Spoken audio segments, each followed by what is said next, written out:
So I just played a game where I took a small advantage and I turned that advantage into a bigger one until I was able to carry a game. And I want to go over with you guys on what I did and what I could have done better. So this concept of taking a small advantage and turning it into a bigger one is called snowballing. Just like with a snowball rolling down a mountain, the snow gathers more snow, more snow, more snow until the snowball is now huge. That's what you can do with the lead. You can take your lead and then keep making it bigger and bigger until you can carry a game. So I want to go over with you guys on what I did. So let's see how my lead was created. This is very interesting of Talon. He decides to, like, stuff like this happens all the time on both sides. You're going to get idiots like this. Luckily, this guy was on the other team. So he clicks into the jungle, then probably alt-tabs or AFKs or looks away from the screen, and we easily walk up to him and kill him. He realizes too late that we're here. Leona gets a good stun, Ash gets a good slow, and I kill him. I get the first blood. Awesome. I get a longsword. So I have 2 longswords against Darius, which is really, really nice. So I don't want to get into the matchup of Riven versus Darius. I want to focus on more macro gameplay. So I'll go over matchup video, or I'm going to make a bunch of matchup videos later. So right now I'm going to skip the laning phase of like what I did to kill him over and over again. Actually, I don't think I even kill him again without, I don't think I solo kill him. I take good trades, but I don't want to go over on what I did and how to play it. I just want to, go over the macro sense of what I did right. So I think Warwick ganks. So we get a kill on him, but the most important thing about this kill is the fact that Darius uses his flash.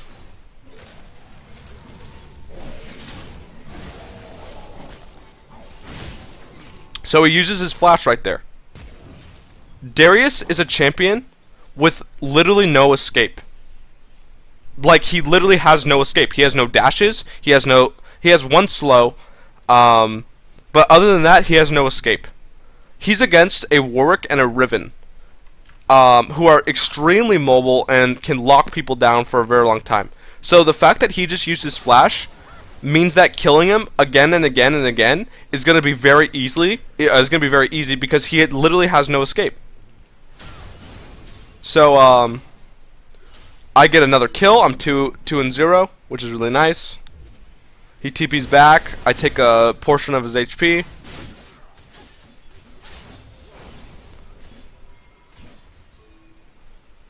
I TP back. I take another trade. And take a huge portion of his HP. Because I have a very big lead. I have my early Caulfield. I have a level on him. So I do a lot of damage. I hurt a lot. And I almost kill him here. I know that he's flashless.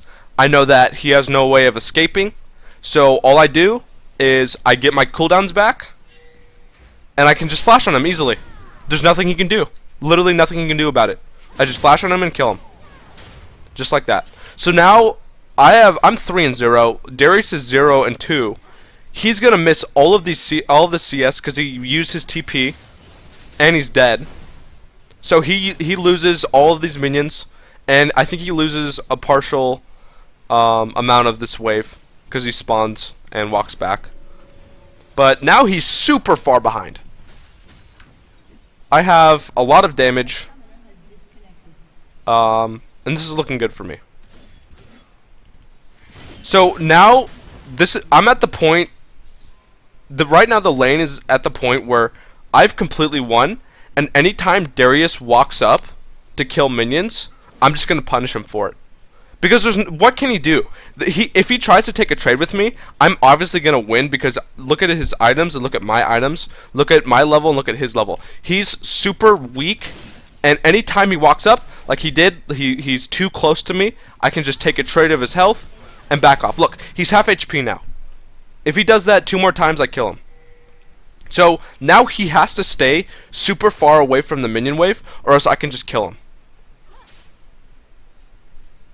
So what I do is I freeze the wave. So this is a very, very important concept. These blue minions outnumber these red ones. There's more blue minions than there are red ones. So that means that this entire wave is going to kill these minions and start to push and start to come to the tower. Does that make sense? So that's exactly what happens because there's more blue. So obviously that's what's going to happen because there's more blue versus red. So the blue ones are going to win in this fight. All I do is I last hit the minions when they're weak. So the blue wave starts to push to the red side. And that's what happens here. So I know this, right?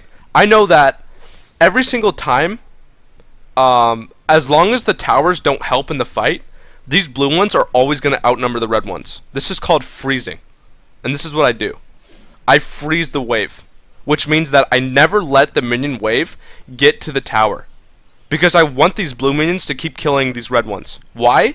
Because every time that the red ones die, Darius doesn't get the gold, and he gets only a little bit of the EXP. It also stops these red ones from going under the tower where Darius can farm safely. I don't want Darius to get any CS. I want him to lose as much CS as possible. I want him to lose as much EXP as possible. And every single time he walks up, I'm going to try to kill him. And look, he's super scared of me. He can't, if he tries to walk up here, I can one-shot him because I have my ultimate, I have 3 kills, and I have a level above him. Right? So he can't do anything here. If he walks up, he dies. So he has to, he doesn't know what to do. He's going to, I think does he take the wolf camp here? He's so desperate for farm that he has to kill the wolf camp while I keep up the freeze. I don't let these minions die to the tower because I want to freeze the wave. So what I do is, so that the minion wave doesn't get too close to the tower, I drag the minions to the middle of the lane, and the freeze begins over again. These blue minions will kill these red ones because the blue ones outnumber the red ones. Once again, this is the concept of freezing. All these red ones will die. The blue ones are going to be relatively healthy. And I'm going to stop them from getting to the tower as best as I can. Let's go over the benefits of freezing and the detriments of freezing.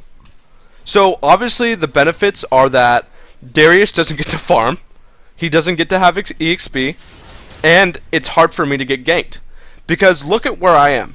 If Sejuani tried to gank me, first of all, I would know because Darius would be walking up to me, and Darius can't walk up to me because I can just kill him. So if he's walking up to me, I know for a fact that he has help, otherwise he wouldn't be doing it, so I can just run easily, right? And even if they were able to pull off a gank somehow, look at how close I am to the tower. I can just run back to my tower easily. I'm not, if I kept pushing the wave, and if I was sitting right here, me getting ganked would be very easy, because look at how much distance I have to run all the way to my tower. So freezing makes it so that he loses a bunch of EXP and gold, and I gain safety from not being able to get ganked. But the detriments of freezing, so once again, I pull out the minions so that they don't get close to the tower so that they don't die. The detriments of freezing is that, so Riven obviously is a very snowbally champion like I was talking about earlier. She has a lot of mobility. So what I personally think I shouldn't have kept freezing. I think there was a point in the game where I should have stopped freezing, just pushed the wave into the tower, and then roam onto Talon and roam onto the bot lane. Because even though I have a lead, I want to spread my lead around. Look, bot lane's losing. Ezreal has 4 kills. Mid lane is losing. Talon has 3 kills. Corki has 2 deaths. I don't want to just be selfish and try to get myself ahead. I want to help my team get ahead. So what I should have done is I should have just kept roaming and roaming and roaming. I got the Ghost Blade early, so that means it gives me even more mobility. I should have helped kill Talon when Corki had package. I should have TP'd bot more and looked to make plays around the map. So that way, not only do I get ahead, but my team gets ahead. And I don't have to worry about threats like Talon and threats like Ezreal if I just squash them early, right? I decide to play selfishly, and I decide to freeze. And even though this denies Darius a lot of CS and gold, he's already so far behind that beating him into the ground doesn't necessarily help me win the game. Because I don't only want to beat him into the ground, I want to beat his teammates into the ground, so that way they don't have anything. So look at this. This is another way to get a very, very early lead, and potentially just win the game off of this one play.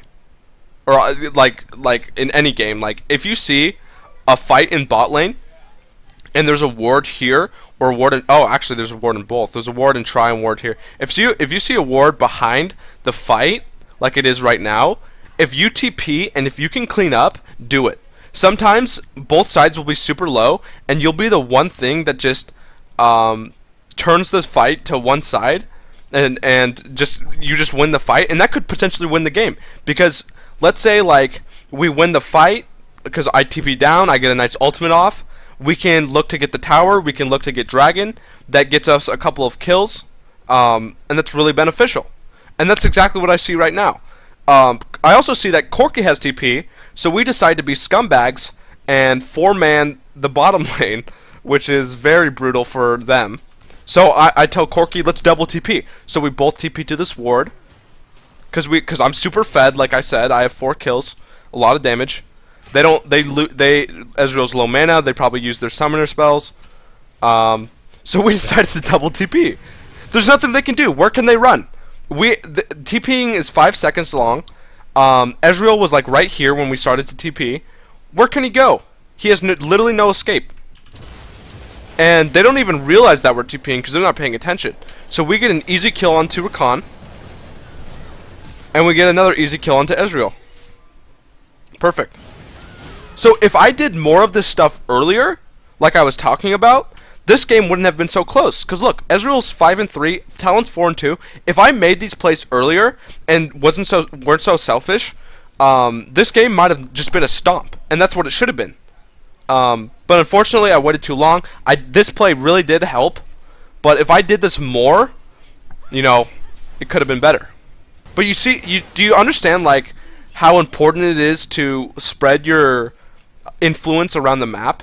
Right now, my influence is strong. Look, I'm 6-0. I have so much gold. I'm so strong. And if I stopped these guys from getting ahead, like this game wouldn't have been so close. It would have been a stomp. If early, when everyone was 0-0 and I had like 4, 5, 6 kills, if I just kept coming bot, kept roaming, kept slamming them into the ground, sure, Darius would have caught up, but it wouldn't have mattered. The game would have been over by then, right? Darius is so far behind, it doesn't matter if he's super far behind. Like, I get a kill onto him here, that means literally nothing. Getting a kill onto Darius, that's like kicking a dead horse again, or whatever the expression is. Because he's so far behind, there's no point in me getting kills on him. There's literally no point. I guess it gets me some gold, but I should be trying to stop their carries from counter carrying. The one time I did decide to help out my team by ganking here with Corki, we got 2 kills. Just to sum everything up, so I got an early advantage. I should have spread this advantage around. I should have helped bot lane and mid lane from snowballing because Talon and Ezreal got really far ahead. I should have tried to stop that. Both teams were really, really dumb with some of their decision making. We threw several times. We should have done things more correctly. And that prolonged the game longer than it should have been. What should have been a 15-minute stomp turned into a 35-minute neck-and-neck blood battle that eventually ended after a lot of pain and misery.